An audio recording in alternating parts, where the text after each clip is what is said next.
कि एकटा उलहन दै छी आहाँ गौरी सुनु ना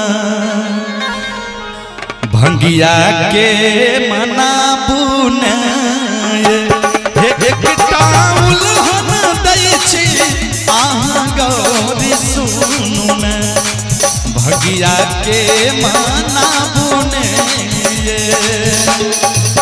भंगिया के मनाबू ने भंगिया के मनाबू ने भंगिया के मनाबू ने भंगिया के मनाबू ने भंगिया के मनाबू ने भंगिया के मनाबू ना भंगिया के मनाबू ने भंगिया के मनाबू ने हम ताउल होना दै छी गौरी यहाँ सुनु ने भंगिया के मनाबू ने हम ताउल होना दै छी गौरी यहाँ सुनु ने भंगिया के मनाबू ने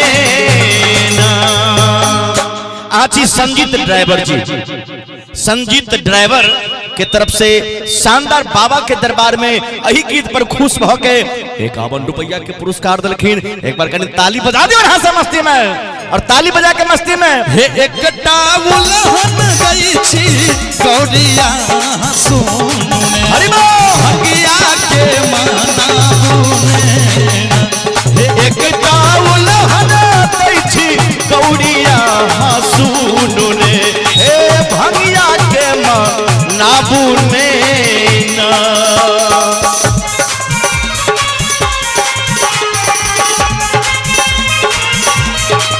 जय हो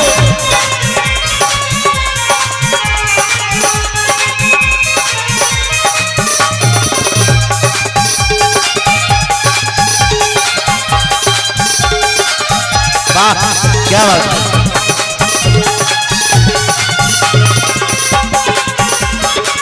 जय हो जय हो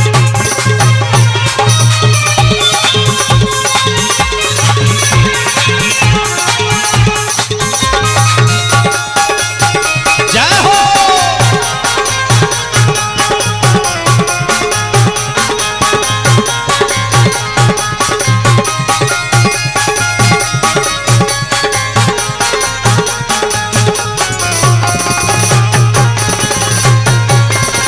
और कहे छथिन हमर हरियर हरियर भांग सबटा बसहा कैलक ना हमर हरियर हरियर भांग सबटा बसहा कैलक नास हमर हरियर हरियर भांग सबटा बसहा कैलक ना हमर हरियर हरियर भांग सबटा बसहा कैलक नास हमर हरियर हरियर भांग सबटा बसहा कैलक ना हे हमर हरियर हरियर भांग सबटा बसहा कैलक नास उता चरा रहल अछि आय हाय आहाँ जा क देखू ना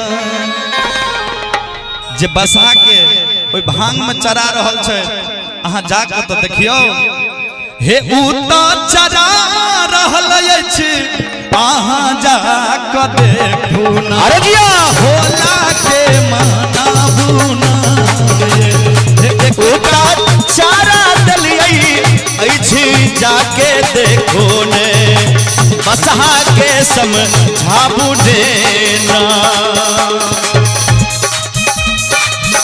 जय हो हर हर महादेव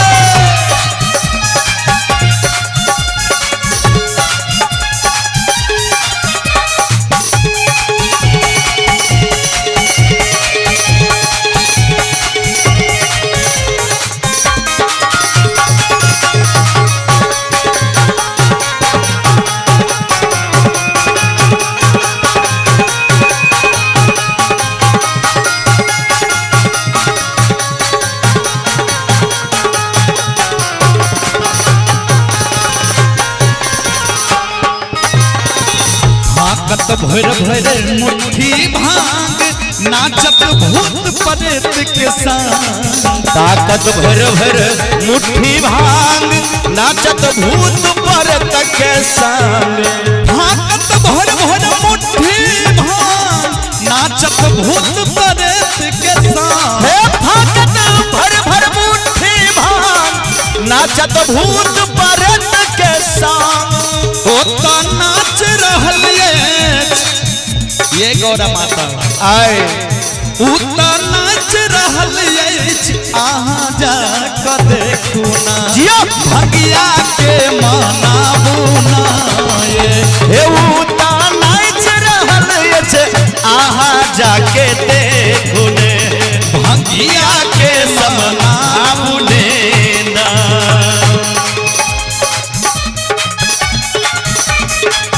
जय हो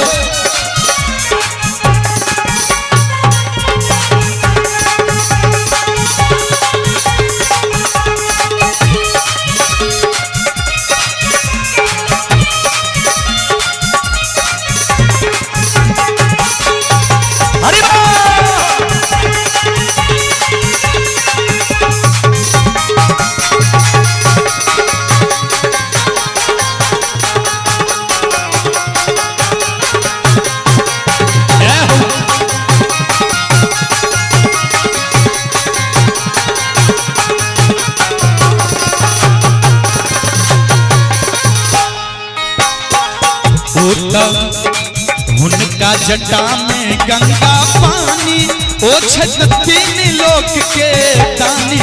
उनका जटा में गंगा पानी ओछत तीन लोक के दानी। उनका जटा में गंगा पानी ओछत तीन लोक के दानी। हे उनका जटा में गंगा पानी ओछत तीन लोक के दानी। जे कहे छथिन उनका जटा में गंगा पानी आयो ओछत तीन लोक के दानी। जय हो जय हो। उता लुटा रहल आहा जा क देखू ना धन दौलत लुटा रहल अच्छा जाके यहाँ देखू ने भंगिया के मनाबू ना हे गौरी उलहन दै छी अहाँ एकटा सुन ने भंगिया के मनाबू ना एक उलहन दै छी। हे गौरी अहाँ के उलहन दै छी कनी जाके बुझियौ ने। हे गौरी उलहन दै छी आहा जाके सुनियो ने। ए भंगिया के मनाबू ने ना। एकटा उलहन दै छी अहाँ गौरी सुन भंगिया के मनाबियो ना एकटा उलहन दै छी गौरी अहाँ सुनियो ने। भंगिया के मनाबियो ने एकटा उलहन दै छी गौरिया सुनियो ने भगिया के मान पियो ना।